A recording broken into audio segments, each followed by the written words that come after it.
sais pas, parce que mon maman, elle est morte très tôt, malheureusement. Donc, les choses que je voudrais parler avec eux, elle n'est pas là.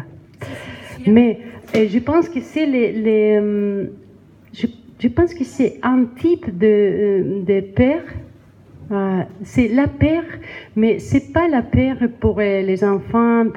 C'est la père infinite, tout le temps, de je ne sais quoi, de je ne sais pas qui. C'est ça que j'ai essayé de raconter ici. C'est la père à tout. Est-ce que ça c'est... Je vous donne une date.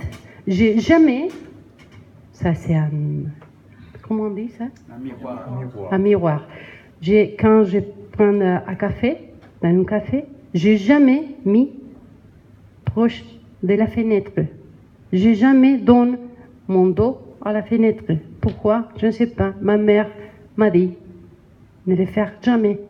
Quand j'étais comme ça, quand tu es jamais... quand je suis allée à Mont-Noir, et j'ai partagé la bourse, les stages avec une écrivaine française qui habite à Marseille, qui s'appelle Mina Sif. Et nous rions beaucoup parce que la première fois que nous sommes montés dans la chambre, notre chambre, elle a vu dans sa chambre comment est-ce que quelqu'un peut entrer.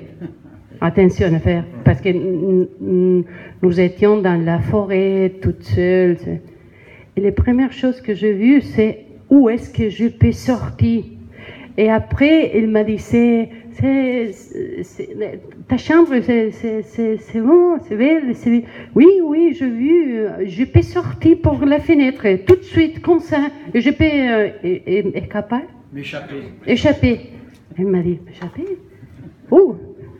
J'ai vu si quelqu'un peut entrer quand je suis en train de travailler et faire du mal. Ça, c'est la différence entre une personne qui a grandi dans une culture qui les choses peuvent... elle est confortable dans cette chambre. Pas moi. Je suis toujours, et je le fais chaque fois. Nous sommes allés avec Camille à l'hôtel. Et les premières choses que j'ai vues, c'est comme ça, c'est la porte, hein, c'est le couloir, c'est le couloir, c'est l'ascenseur, c'est comme ça, et les stations, c'est ça. Et je sais que je suis en France, je suis en train de travailler, je suis pas en dangereux, mais c'est une chose que c'est toujours à chercher ça. Donc je crois que ma mère a cherché de me protéger, mais je pense que elle n'avait pas les mots pour dire rien, même avec les adultes, même avec ses amis. Je pense qu'elle n'a jamais dit rien.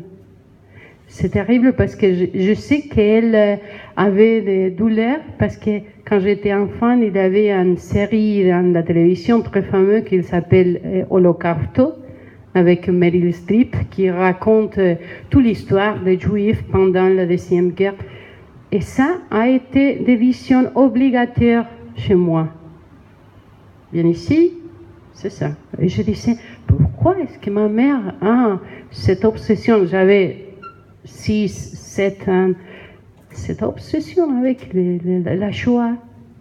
Nous ne sommes pas de la famille juive, nous habitons en Argentine, donc pourquoi et pas, je ne sais pas, comment on dit, los turcos et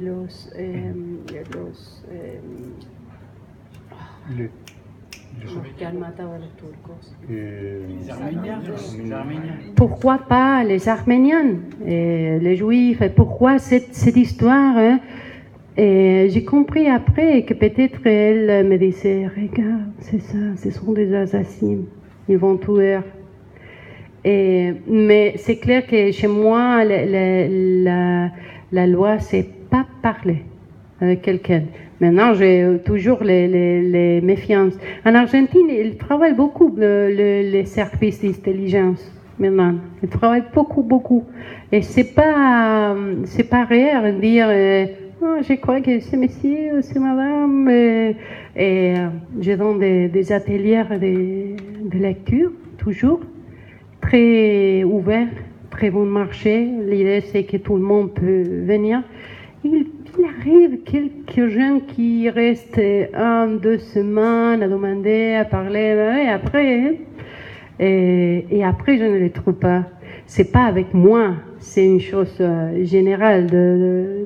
Et je pense que ça arrive ici en France aussi. Je pense que c'est mondial.